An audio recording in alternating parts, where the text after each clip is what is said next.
Good afternoon. Yes. I can feel the enthusiasm. It's raining. Well, as you see, we have a very special and surprise guest with us today. I am very pleased to introduce Gail Smith. As you know, Gail is our coordinator for global COVID response and health security. As you might surmise, she is here today to speak about the announcement the president has just made and to take your questions. So, without further ado, I will turn it over to Coordinator Smith. Thank you, and hi, everybody. So as you know, the president has just announced that we will purchase and donate 500 million doses of the Pfizer vaccine to start a real push to get the world vaccinated. This is, I think, American leadership at its best, and it is part of a broader plan that includes the 80 million doses that we are sharing that the president's already announced, and efforts to get producers to produce more supply this year, even as we invest in local manufacture in a number of countries that we think can bring more vaccines online by the end of the year. It's our very strong view that given the lack of coverage around the world, it was absolutely critical to make a big move like this to get more vaccines into the system as quickly as possible.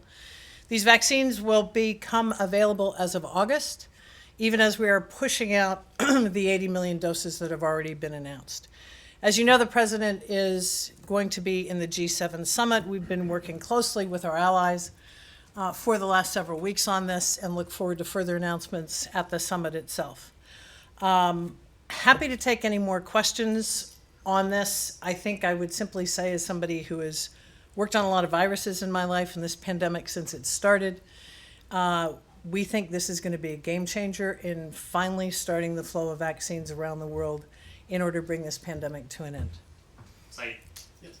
Yeah. Thank you. How would you prioritize? I know, no one country is more needy than Right. the other and so on. How would you prioritize and distribute these vaccines around the world? Right. Of the 500 million new vaccines that the president just announced, as you rightly suggest, there is need everywhere. So these are going to be allocated to the 92 COVAX AMC countries, advanced market commitment countries, and countries in the African Union. That's a total of approximately 100 countries. These are the lower income countries that it's harder for them to procure vaccines on the market and to self-finance. And we've got real problems with undercoverage of vaccines in those countries. So that's the universe of countries to which the 500 million vaccines will go. I just want to make the 4 billion versus 3.5 billion clear. So U.S. had committed $2 billion through COVAX and then said there would be another 2. And then when it comes to the 500,000 doses, the cost was set to be 3.5. So is that 3.5 as part of that 4, or is it on top of it? Yeah, we're entering into the final stages of the contract now, and the funding will come out of already appropriated funds. And as we get it finalized, I'd be happy to go through that with you. Right. And on Latin America, I'm just wondering if you will be directing doses to specific countries in Latin America, or you will allow COVAX to do so. Yeah, so there's two flows of vaccines in addition to those vaccines that will come through COVAX on the basis of our financial support. There are the 25 million first tranche of the 80 million, and then these 500 million. In those cases, we will work with COVAX, but we will also have some weighing in on what countries we want to focus on, and that's based on several things. We want to get global coverage. We want to be able to focus on countries where there's a surge or they may be considered a hotspot, where there's a real risk because of incidents. And we also want to be responsive, particularly in our own hemisphere, to the many requests that we've had. Yes, hi, thank Hi. you. Hi, thank you for doing this. My name is Mohammed Al Ahmed with Al Jazeera Arabic. I have a couple of questions. So, what type of vaccines are we talking about? Are we talking about Johnson & Johnson, Pfizer, or a mixture of all of those vaccines? And also, are we talking about first step that would be followed by other steps? And how do you assess the global response to COVID? Does it require a more U.S. engagement, or do you think that the world response so far is is doing pretty Sure. good. So on your first question, the doses that we are sharing from our national supply, so that's the 80 million doses, those are a combination of J&J and Moderna. And then the 500 million that the president just announced are Pfizer. So that's your answer there. I think what this means, and the president's been very clear about the role of American leadership in this response from the first announcement he made on sharing doses. And it is absolutely his intention to lead. But as he has pointed out, that for us to be successful and operate at scale, then it's got to be more than just the United States. We're prepared to be out front and leading, but we certainly need to work with our partners. Our partners have in general been very, very supportive of the international response. We've been working with them, and we're quite hopeful that what will come out of the G7 is an even more extensive response from our partner countries. So we're looking for more there. I think that over time, this is going to demand continued U.S. leadership. This is a pandemic that affects the entire planet. We are still at the emergency level in too many countries. As we all know, the humanitarian and economic impacts of an unchecked pandemic create further damage to lives and livelihoods. So this is going to be an extensive response, and we're prepared to stay fully engaged. And talking about the origin of the vaccine, does this mean that China has to step in and do more in terms of vaccine distribution to the world? Well, I think, we believe, and I think the G7 believes, that it is our role to do two things. One is make these vaccines available, to donate them, particularly to those countries that can't afford them.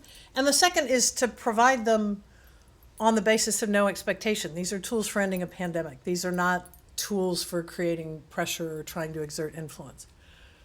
Thank you. You said that the rest of the world needs to do more. What would be for you a good outcome from the G7 in terms of target of doses donated to the world after the 500 million announced by the president? You'll forgive me if I don't want to get ahead of the summit itself, but I think we need a forward-leaning commitment through the remainder of this year and into next year. And additionally, whatever we may announce collectively at the G7, we're all going to have to continue to up our game to get this pandemic to an end. Matt. Can I just ask you, are you seeing the same kind, anywhere near the same level of vaccine hesitancy or outright rejection overseas that we're seeing here? And is there a component of this program for education, for kind of encouraging people in countries, in the countries that are going to be getting these vaccines, to actually take them? No, it's a really good question. The fact is, we're seeing vaccine hesitancy pretty much in every country for different reasons, but I think it's a common feature, just as we've seen it here. And then there's also both misinformation and disinformation. And in its role in the humanitarian global health response, the U.S. Agency for International Development, USAID, has programs that are for, among other things, vaccine readiness. So how do you get a country really ready to implement? And part of that programming is to work with local trusted interlocutors, to work with local journalists, to work with others, to try to get information out there, just as we have done here, about the safety and efficacy of vaccines, so that we can make sure that as many people as possible are vaccinated. Right, but that's USAID. I'm talking about in the G7 context. Is there something something similar that's going to be attached to this? I think what you can assume is attached to this is all the G7 members are involved in the provision of assistance that supports delivery, right? Supports delivery and distribution. So supported delivery is that would include education and that kind of thing? In most cases, yes. I can't speak to every member of the G7, but that's something that countries themselves are very focused on, because they want to make sure they get the coverage that is going to protect them for the long term. Take a couple more questions. Can I just follow up? I'm curious about the decision making behind which countries are getting these, and you said you'll be focused on countries where there's a surge, and of course, Western Hemisphere. But I am wondering if countries that China has already given vaccines to, are you looking at that at all as you game out decide where the U.S. is going to be giving these vaccines to? Yeah, I'd say two things. The reference to Latin America and so on, we have two streams of vaccines, right? We have the 80 million doses with the 25 we're in the process of moving. In that, we have looked very much at global coverage, at being responsive to surges, but also to the requests of our friends and neighbors.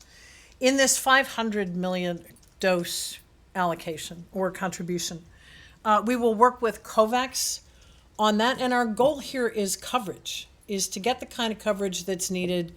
There's methodologies that you can use to figure out how you narrow the scope and the opportunity for the virus to replicate and mutate. We'll be taking those things into consideration. We will be looking at countries, whether they have supply or not, whether they can add a particular kind of vaccine. So there are going to be a number of considerations that we'll put in place along with COVAX and countries in the regions to make sure we got the smartest allocation. Michelle? Follow up real quickly on that. There's been criticism on the right about this administration working too much with multilateral institutions or groups like the WHO, which just has Syria now on its board. I just wonder how you counter that. Why does it make sense to work through these international organizations? Yeah, I'd say a couple things. And some of these allocations out of the 80 million, we're going to do bilaterally. But COVAX is built on a platform, the Global Alliance for Vaccines, which is something the United States and both parties in Congress have supported for almost 20 years. It's the main provider of childhood vaccines around the world. It was the provider of the vaccines in outbreaks of Ebola in the Democratic Republic of the Congo. So it's a known entity. That's number one. Number two, we think it's quite important, in addition to whatever we might do bilaterally, that there be a multilateral commitment in this as well, that the world is standing together to say we're going to end this pandemic. And organizations like COVAX are critical for that. Similarly with WHO. We can always look at improvements in organizations, but we need these international institutions to solve global problems. And so it's certainly our intention to do what we can multilaterally, but also act bilaterally. Forgive me if you addressed this already and I missed it. You said the vaccines will become available in August. Can you talk about the timeline from August for them getting into arms around the world? Yeah, it's a bit hard to predict how long that will take, but they will come available and start moving in August and then be available on a monthly basis through the end of the year and into 2022. Our intention is to work with COVAX to move them as quickly as possible into the countries where they're needed, and then obviously to deploy them as quickly as possible. How do you mean monthly? I'm sorry, how do you mean monthly basis? I mean that 500 million vaccines are not going to appear in August, right? It's going to be a subset of those. I think it's in the range of 50 million will be the first availability, and there will be more vaccines every month. As they come available, we will move them out, and then as they land in country, there will be plans to deploy them through national vaccine plans. You said earlier you think this is going to be a game changer and finally starting to bring an end to the pandemic. Should the U.S. have done something like this sooner, and is it enough? Well, I think there's more for the world to do. There's no question. And I think that, look, I as an American citizen am enormously grateful for what the president has done to bring the pandemic under control in this country, and that's his first and his primary obligation. But he's been very clear since the start that once there was a level of comfort with where we are with the pandemic in the United States, we would immediately turn to leading on the global stage, and he's done that. And I'd remind you that one of his very first moves was the provision of $2 billion to COVAX to move that forward. I think all of us are going to have to continue to stay on the case. As the president has said, we're going to continue to lead on this. We will continue to do more. We're going to expect and work with our allies and others so that they do more as well. But I think we're in this for the long haul. Abby? Apologies if I missed this as well, but is there any specific effort or attention being made to help refugee populations, particularly in refugee camps where COVID-19 has obviously been such a problem? Yeah, we've got a focus on that in two ways. Through the State Department and our Bureau of Population, Refugees, and Migration, we are providing assistance that is targeted towards refugees and the impact of the pandemic on those populations. As well, there is what's called a humanitarian buffer available so that there are ways to reach, say, refugee populations in a given country. So that is something that between our international partners, the State Department and USAID, were focused on those disenfranchised populations that are hard to get to. So yes. Let's take a final question in the back. Yeah, hi, good afternoon. It's Sebastian Fest from Infobay, Argentina.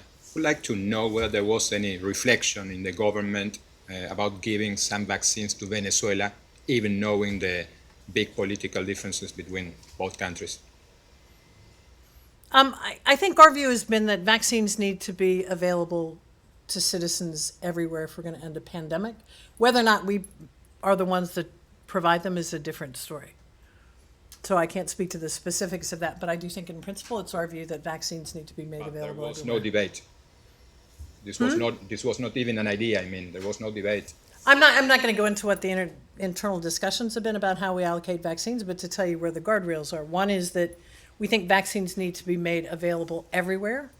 And as the United States, we're going to do everything we can to maximize coverage. But also coordinate with other countries and also other donors so that we can make sure the world's in fact covered. Thank you very much, Coordinator Smith. Appreciate it. Thanks, everybody. Please come back anytime. Well, actually, we hope she doesn't, right? Because if she does come back, that means the pandemic is continuing, right? Oh, yeah, I'll have it wrapped up by Monday. Before we get into your questions, a couple things we wanted to do at the top. The United States continues to be the world's largest single donor of humanitarian assistance in responding to the needs of refugees, to vulnerable migrants, internally displaced persons, and other vulnerable people. U.S. humanitarian assistance is a concrete example of our commitment to meeting the President's vision for safe, orderly, and humane migration in Central America.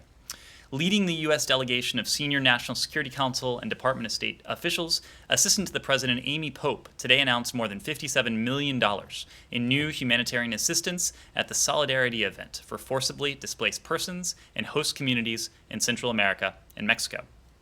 Through our international organization partners, it will help meet the immediate humanitarian needs of forcibly displaced persons and to support access to protection in line with the national action plans of the Comprehensive Regional Protection and Solutions Framework countries. That is to say, Belize, Costa Rica, El Salvador, Guatemala, Honduras, Mexico, and Panama. International cooperation will continue to be essential for efficient, humane migration management. We urge others to join us in our commitment to respond to the needs of vulnerable people across Central America and Mexico. The United States condemns the ongoing suspension of Twitter by the Nigerian government and subsequent threats to arrest and to prosecute Nigerians who use Twitter.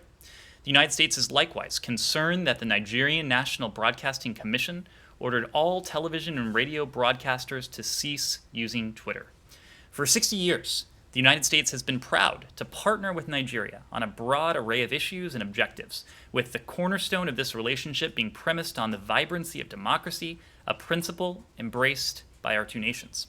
Unduly restricting the media and all Nigerians from reporting, gathering, or disseminating opinions and information has no place in a democracy, and it undermines our partnership. Freedom of expression and access to factual and accurate information provided by independent media are foundational to prosperous and secure democratic societies. We join the UN Human Rights Office and partner nations who call for Nigeria to respect freedom of expression online and offline. So with that, I would be happy to take your questions. Thanks, Ed. I got a couple on Iran. Sure. One, do you make anything of them, of these warships that have now reached the Atlantic? Do you have any concern about that?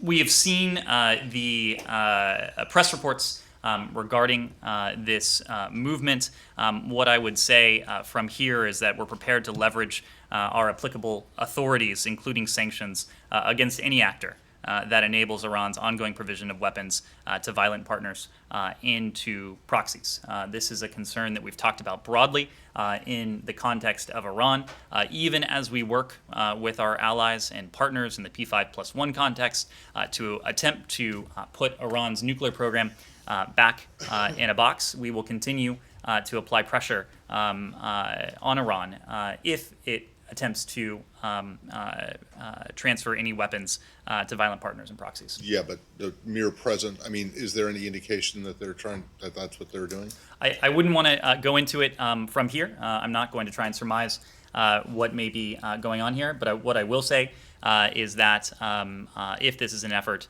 to transfer weapons or otherwise to violate its international obligations, we would be prepared to respond. So their mere presence isn't a problem for you guys? As we've said in many different contexts, we believe in the rules-based international order.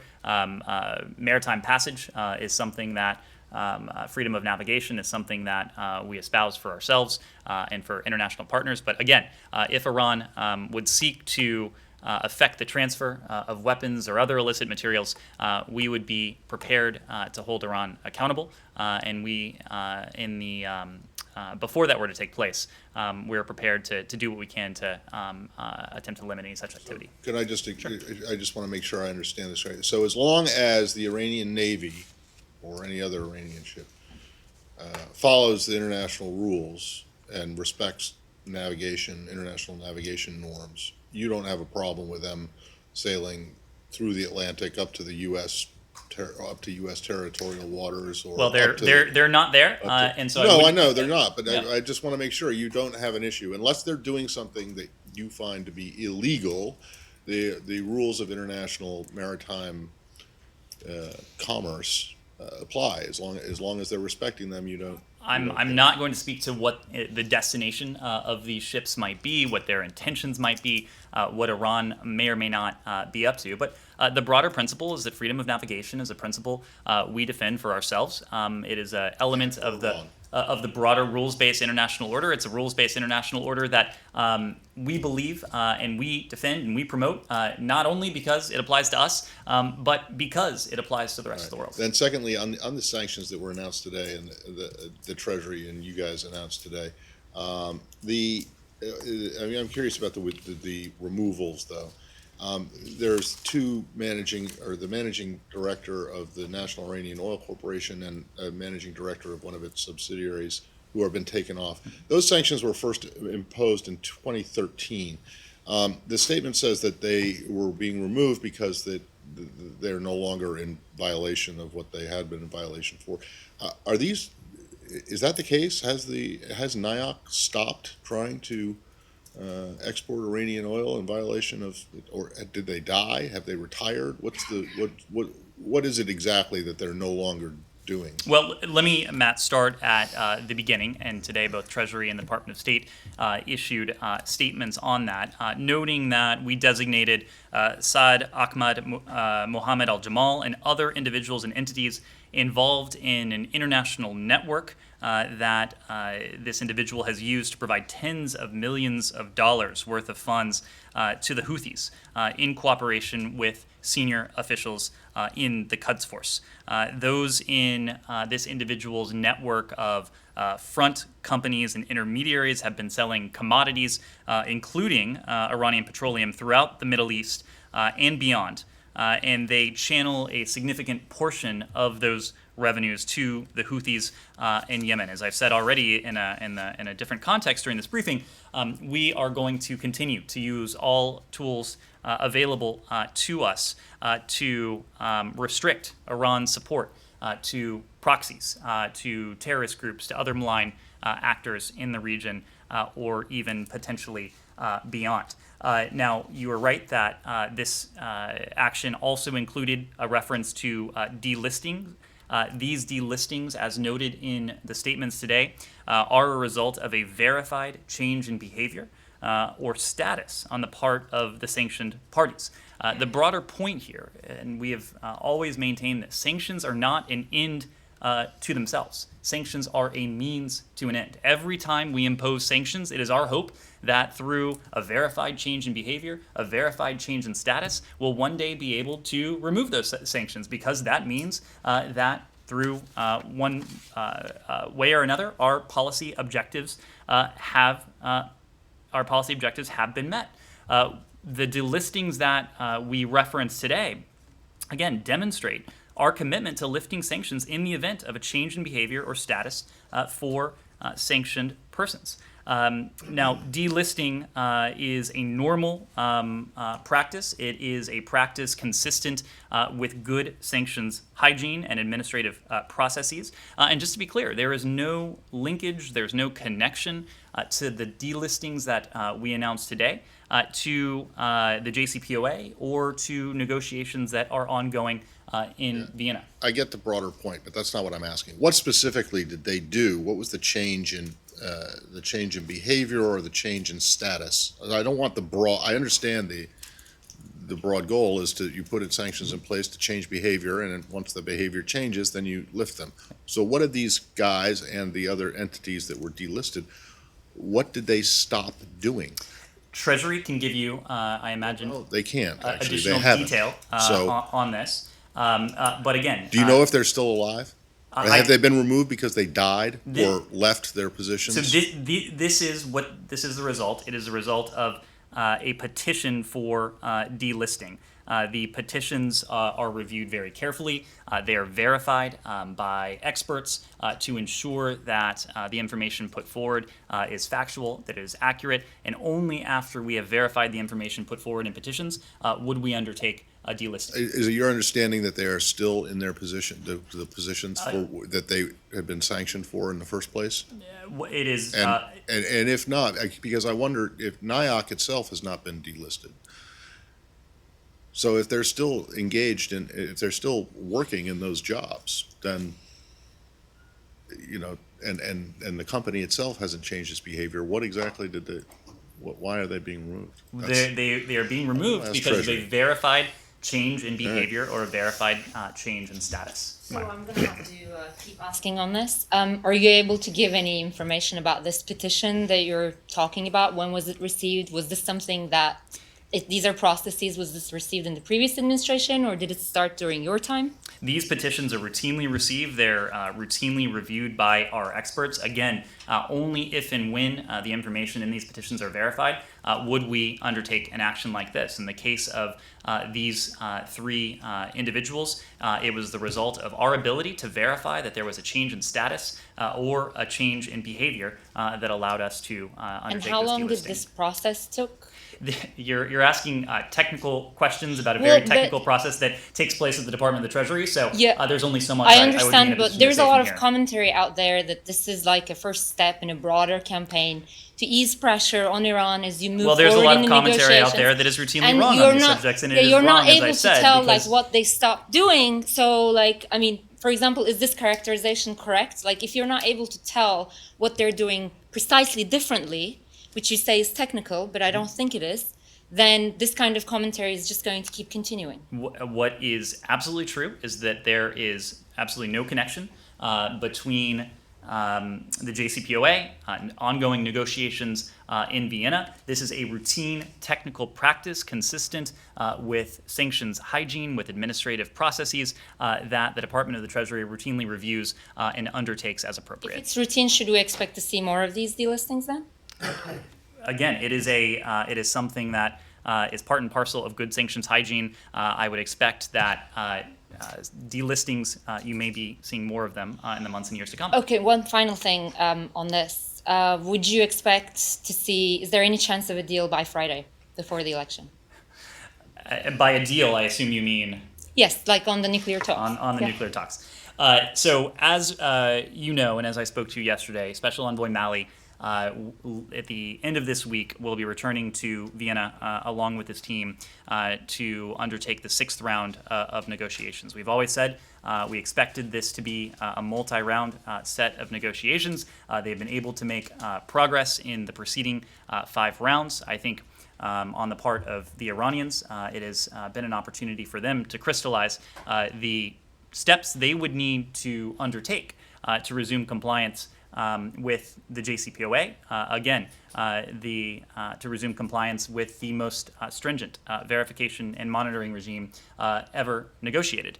For our part, too, it has helped us to crystallize the decisions and the steps we would need to take in order to resume compliance with the JCPOA. And that entails what sanctions would need to be removed, what sanctions would be inconsistent with the JCPOA.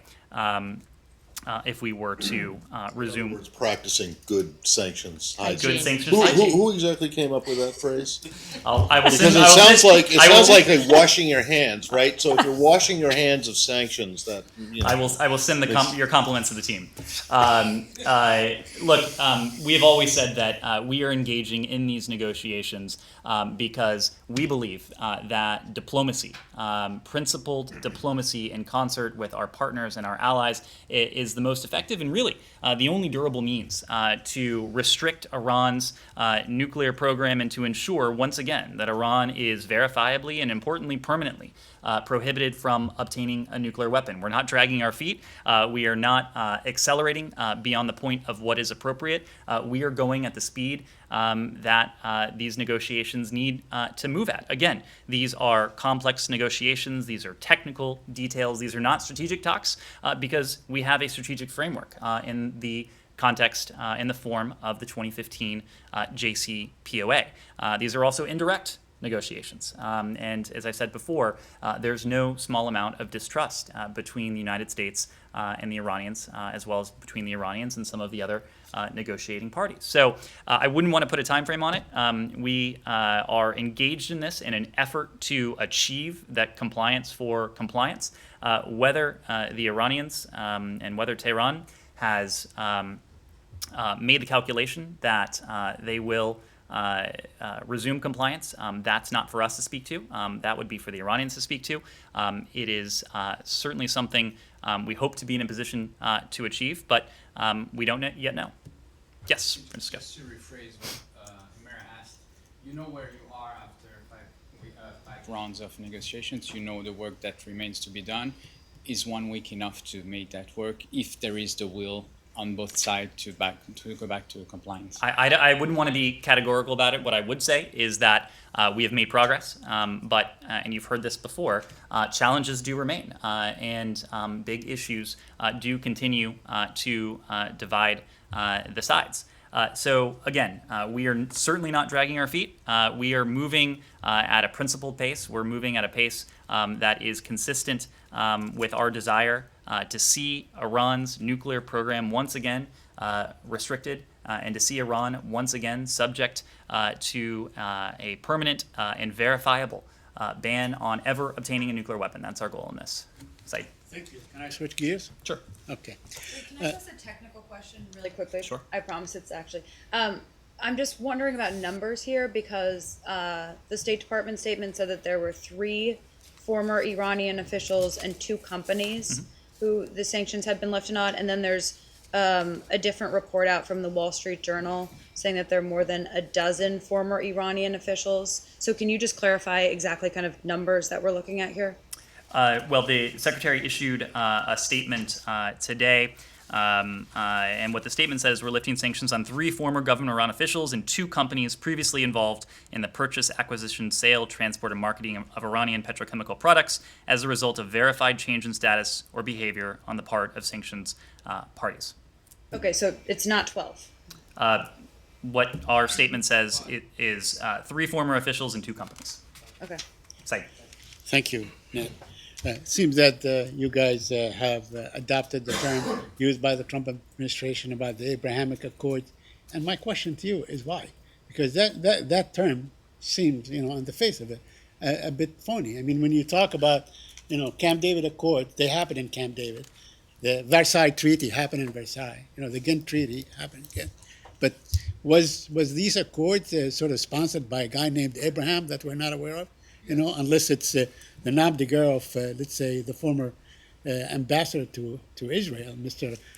Friedman. So I'd like your comment on that. I have a couple of questions on Mr. Pompeo's interview and on USA to UNRWA.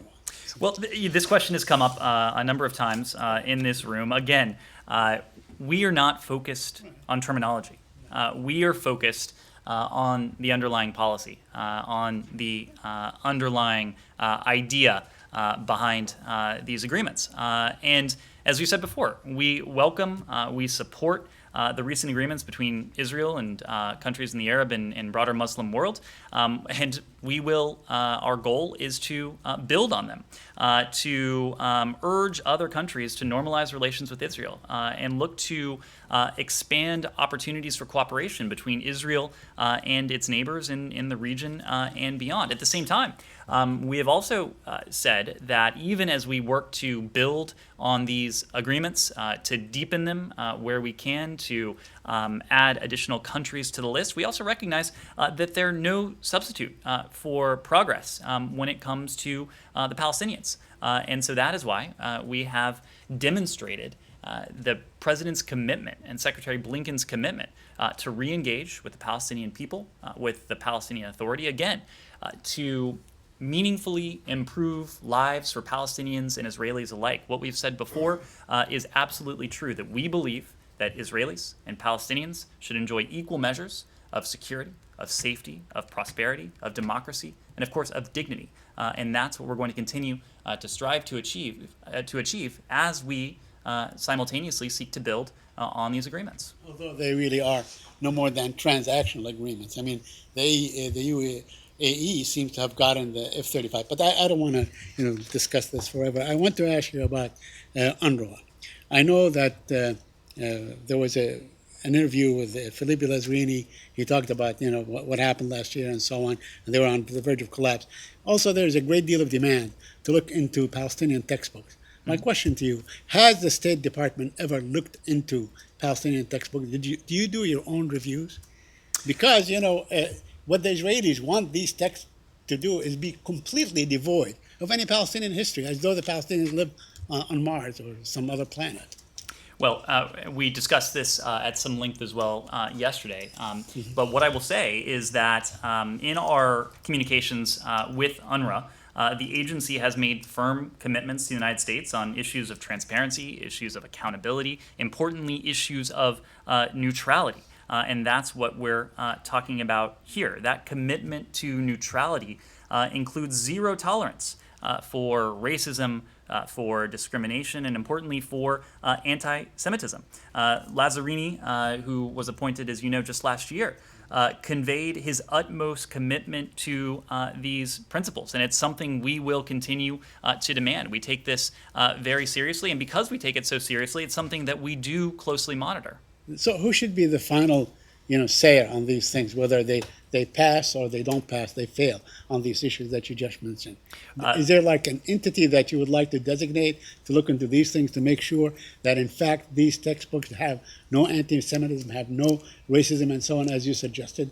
Or maybe you can sponsor some sort of an entity that can look into these things? Well, again, our review of these is predicated on principles. And the principles that we believe in, the principles that we have insisted upon, and the principles that in turn UNRWA has agreed to adhere to are those of transparency, accountability, and neutrality, especially when it comes to zero tolerance for racism, discrimination, and anti-Semitism. That's what we'll continue to monitor very closely. Mohammed. Yes, thank you, Ned. A quick follow-up on Saeed's question. You said that this administration wants to build on Abraham Accords, but they don't substitute any peace between the Israelis and the Palestinians. So don't you think that requires a plan? So the question is, do you have a plan to boost or revive the peace talks, or are you planning to launch a plan to revive the peace talks in the Middle East? And I have other questions.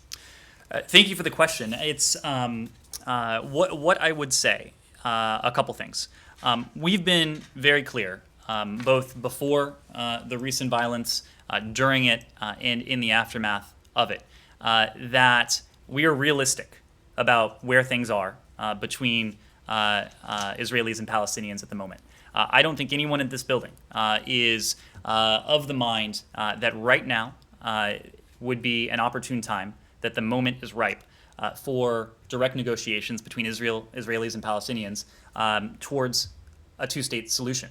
We absolutely stand by that two-state solution as the only means to ensure Israel's identity as a Jewish and democratic state, and to fulfill the legitimate aspirations of the Palestinian people for security, safety, prosperity, democracy, and dignity importantly, in a state of their own. And so what we're focused on now is an effort to lay the groundwork and to attempt to pave a road that could, over the longer term, take us to a point where it would make more sense and it would be opportune to engage in direct negotiations and to support direct negotiations between Israelis and Palestinians towards that ultimate goal of a two-state solution. And we're already engaged in that.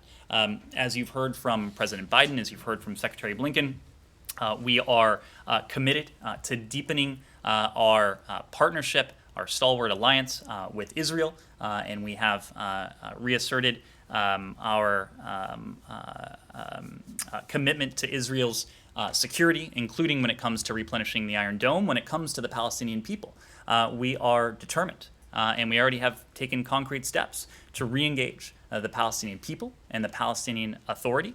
We have done so in any number of ways, including by committing some $363 million including in humanitarian aid and support, to the Palestinian people. As you heard from Secretary Blinken in both Ramallah and Jerusalem the other week, we are also moving forward with our plan to reopen the Consul General in Jerusalem as well, as a means to engage diplomatically with the Palestinian people and the Palestinian Authority. We believe that over time, that our deepened partnership with Israel, that our re-engagement with the Palestinian people and the Palestinian Authority will be able to improve lives. And on the Palestinian side, to create a sense of opportunity, a sense of confidence, a sense of hope that has not been there previously. And we are doing this not only to improve lives, although that is critically important. We are doing this in an attempt to break the cycle of violence. We have made significant commitments to rebuilding and to repairing Gaza. What we don't want to see happen is to see Hamas put the people of Gaza, to put the Palestinian people in Gaza in a position where the progress that we hope to be able to achieve in the coming weeks, months, and beyond is once again destroyed by a flare-up that Hamas precipitates. And so that is why we are engaging with the Palestinian people.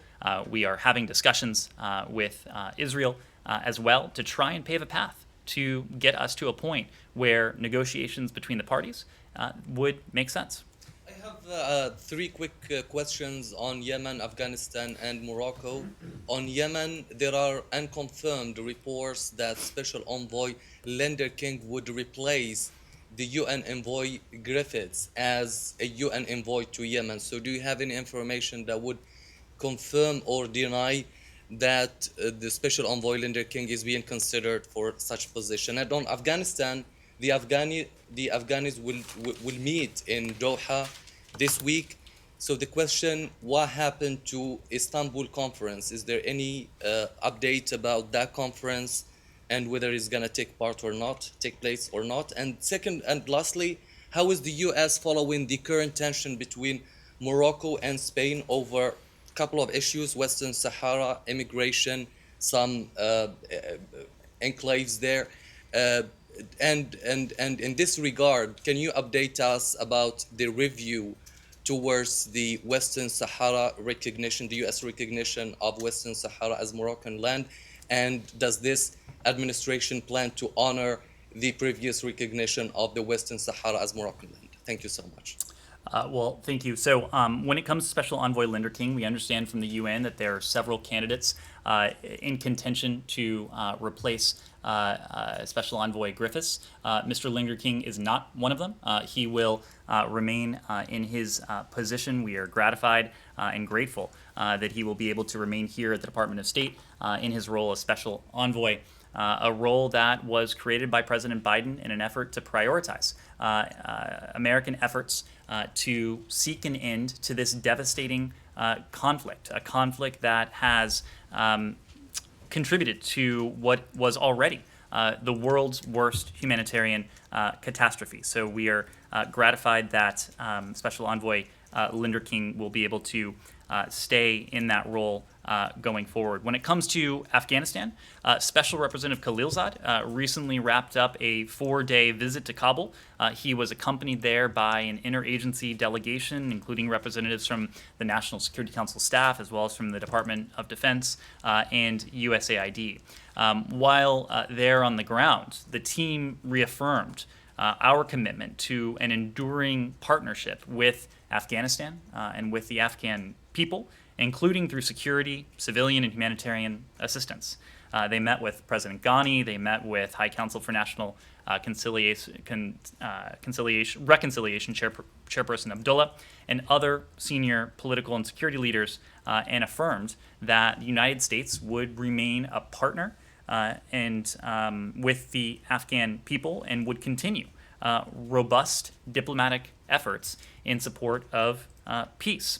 Ambassador Khalilzad, is now in Doha, where he will continue to urge the negotiating parties to make progress in their negotiations toward a political settlement and a permanent and comprehensive ceasefire. As we said the other day, we are gratified that the parties have committed to returning to Doha, to engaging once again in diplomatic discussions, and Ambassador Khalilzad will be there with his team to support that effort as part of our broader goal to bring about a political settlement and a permanent and comprehensive ceasefire. When it comes to the relationship between Spain and Morocco and Western Sahara, we discussed this a bit yesterday. The United States is a partner to both countries. We don't have anything additional to say when it comes to our recognition of the Western Sahara. Michelle.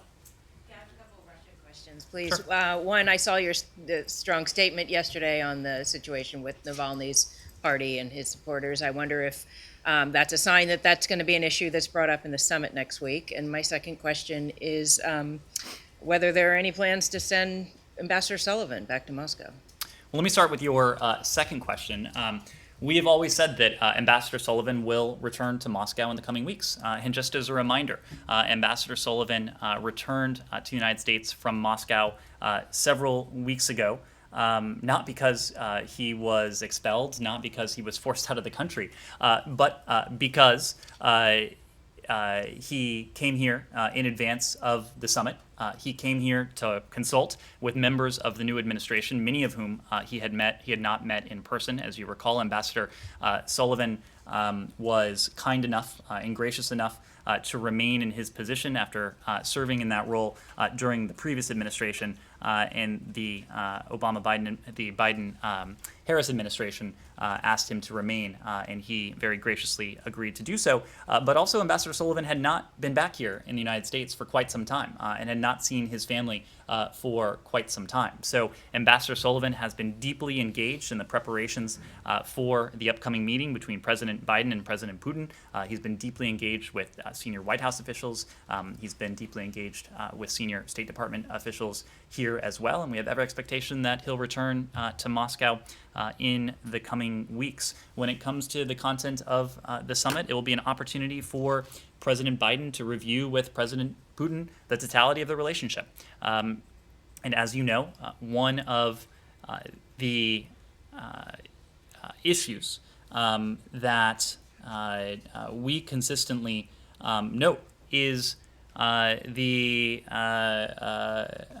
egregious human rights situation in Moscow, in Russia, and the steps that the Russian government has taken, including and even in recent weeks and recent days, in the case of labeling Mr. Navalny's organization an extremist organization, recent hours, to close further political space and to restrict political space for Russian citizens, denying them, in many cases, the fundamental rights and fundamental freedoms that are guaranteed not only by the UN Declaration of Human Rights, but also by Russia's own constitution. It is of great importance to us. It is of great importance to President Biden, and I have no doubt that human rights broadly will feature in the summit, as well as the detention of various individuals, including Mr. Navalny, and of course, the Americans who are being unjustly detained in Russia and who should be and who must be reunited with their families as immediately.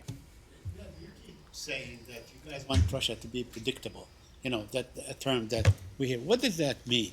You want Russia to have a predictable policy or to be predictable? What we want and what we have consistently said is that we want to see this relationship become one that is marked by stability and predictability.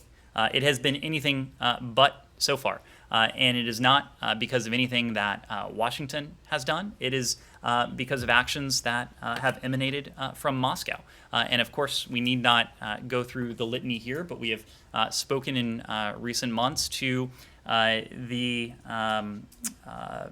our concerns, the actions that Moscow has taken to threaten the American people and our partners and allies around the world. That will certainly feature in the conversation between President Biden and President Putin, as will those areas for potential cooperation, including in the area of strategic stability, and where we might explore and test the proposition as to whether we can deepen cooperation in some areas, just as we're very clear with Moscow that President Biden will not accept a proposition, will not accept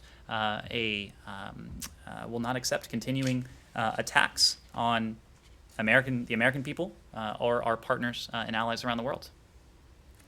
Yes. René Pfister with The Spiegel. I have a question on Nord Stream 2. You issued a couple of days ago a waiver not to sanction the Nord Stream company and its CEO, Matthias Warnig. And the German government sees this as a sign that the US government has accepted that the pipeline can be finished, that the construction of the pipeline can be finished without further sanction. Is this an interpretation that reflects the reality in your view? Is it the interpretation, of the German government? It's the interpretation of the German government that the pipeline can now be finished without further sanction. The fact is that our position has not changed, and we have been very clear about our position. And that is that we are opposed to the pipeline, that we view it as a Russian geopolitical project, a project that threatens European energy security and, in fact, that undermines the security of some of our close partners, including Ukraine and other countries on NATO's eastern flank. Our goal in all of this remains to ensure that Russia cannot use energy as a coercive tool against Ukraine or anyone else in the region. And this position is precisely why, even in recent weeks, the United States imposed sanctions on 4 Russian entities engaged in sanctionable activities under our legislation, and listed 4 vessels as blocked property. We will continue to take action as appropriate against entities and individuals engaged in sanctionable activity to demonstrate our continued opposition to this pipeline. In every conversation that I'm aware of between senior State Department officials, Nord Stream 2 and our opposition to it has been a feature in it. And of course, President Biden will have an opportunity to meet with Chancellor Merkel and to review our close and deep relationship with Germany. But any relationship as important and as expansive as this one is going to have areas of disagreement, and this is one of them. If I may ask, why did you issue the waiver for Nord Stream and Warnig? Why the waiver for Nord Stream and the CEO, Matthias Warnig? Well, as we have said, when we took office, this pipeline was over 90% complete, perhaps even more than 90% complete. And as the Secretary said on the Hill earlier this week, there's a low likelihood of being able to prevent or to forestall the pipeline's physical construction using sanctions. And as I said just a moment ago, we do have a very close relationship with our ally Germany. It is a relationship that is tremendously important to us. It's a relationship that spans not only the region but a broader swath of the globe. It's something we value. We did not want to arrive at a situation where the pipeline the physical construction of the pipeline was completed, while also putting our relationship with our ally Germany on footing that was perhaps less stable, or undermining that relationship in any way. We feel that other tools are more appropriate to engage our German allies, including the tool of diplomacy. And that is a tool we've been wielding ever since this administration took office. Again, every conversation that I'm aware of that has taken place at a senior level, our opposition to Nord Stream 2 has been raised. It's something we will continue to raise, and we'll continue to discuss not only with the Germans, but also with Ukrainians and other partners, how we might be able to ensure that Russia cannot use energy as a coercive tool against Ukraine or any other country on NATO's eastern flank. Christiane. Brief 270-part question. No, I'm just kidding. Do you have anything on this drone attack at Baghdad International Airport yesterday? Were there any Americans injured, and was this a State Department facility? There were, as we understand it, 2 different attacks yesterday. One at Balad Air Force Base, an Iraqi base where there are U.S. contractors present. There was a second attack at a diplomatic facility, the Baghdad Diplomatic Support Center at the Baghdad International Airport. There was no serious damage to the facilities or casualties attributable to the attacks, and an investigation is ongoing. A small number of personnel were treated and released for smoke inhalation, as I understand it. We're still assessing those attacks, and we'll reserve comment until we have a fuller understanding of them. All right, thanks, Ned. Yes, in the back. Bring you back to Latin America. I mean, how would the U.S. government define the current relation with Argentina? And in this context, I mean, President Fernandez has said many times that he would like to visit the White House probably this year. How likely is it? And also in this context, in a few days, the president of the Chamber of Deputies of Argentina, Sergio Massa, is coming here for bilateral meetings. How big is his weight in the relation between both countries? Well, the United States is very happy to enjoy a positive and mutually beneficial relationship with Argentina. It's a relationship that is rooted in shared values and shared interests. Our people, our governments, our universities, and our business communities, they all engage in reciprocal exchanges of ideas, of perspectives, information that benefits both of our people. It's our shared commitment to democracy, our shared commitment to prosperity, to security for our citizens, and importantly, the protection and promotion of human rights across the Americas. That's what continues to guide our policy towards Argentina and our relationship with Argentina. We're really gratified by the fact that there is bipartisan support for a U.S.-Argentina bilateral relationship based on these shared values, including the importance of maintaining a democratic hemisphere and facilitating trade and tourism between our two countries. This is a consensus when it comes to Argentina, again, that we're grateful to have witnessed span multiple administrations in both countries. I wouldn't want to preview any invitations or any visits that may be forthcoming. As you know, the White House has just started and to be in a position to welcome visitors. But I wouldn't want to be in a position to preview anything additional from here. All right. Yes. In the context of the Iranian warship, going back to the very beginning, it is this administration's position that the UN arms embargo that had been imposed on Iran is no longer, correct? I believe it did expire last October. Nevertheless, it is in many ways a shame that an important tool was no longer available. I think at the time, and something we have taken note of and something we have tried to rectify, is that when it came to issues vis-a-vis Iran, oftentimes, over the past several years, the United States had been at the opposite side of the table of many of our closest allies. When we came in, we recognized the utility of bringing our partners and bringing our allies along with us when it comes to Iran. That's why we've been working in lockstep with our European allies and other partners in the context of the P5+1, Russia and China in this case, to explore the possibility of a mutual return to compliance.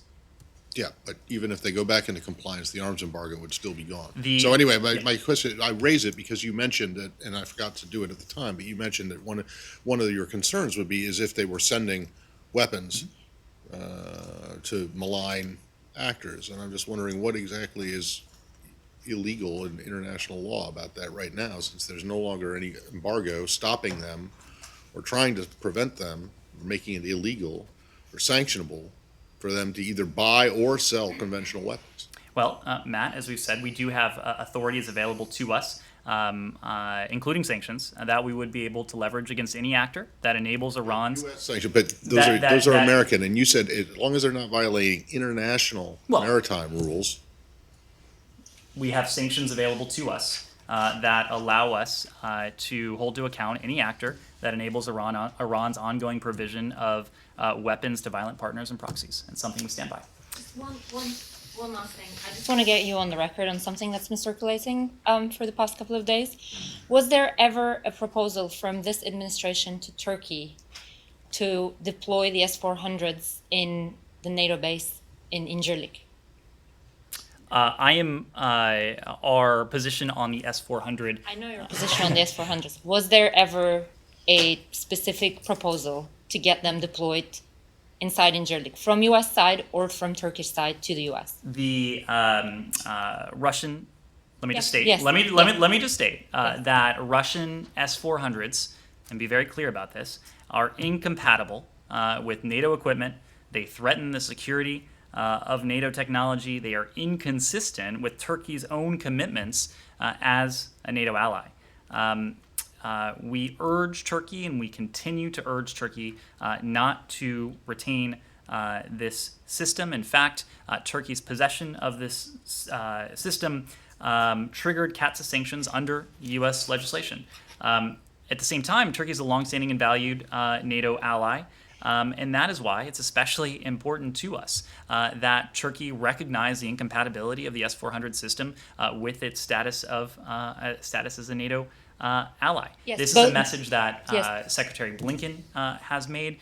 President Biden, of course, will have an opportunity to see his Turkish counterparts on the sidelines of the NATO summit in the coming days. I wouldn't want to get ahead of that conversation, but our opposition to the S-400 system and our profound belief that it's incompatible with Turkey's status as a NATO ally is something we've repeatedly made clear to the Turks. You still need an interim solution. Was this ever by this administration, because this was an idea with the previous administration, but by this administration, was this ever floated as an interim solution? I couldn't speak to what the previous administration may have floated, and I wouldn't want to speak to anything to any private diplomatic discussions. But let me just say that we have never offered any indication that we are willing to accept Turkey's possession of the S-400 system. Again, it's incompatible with Turkey's status as a NATO ally.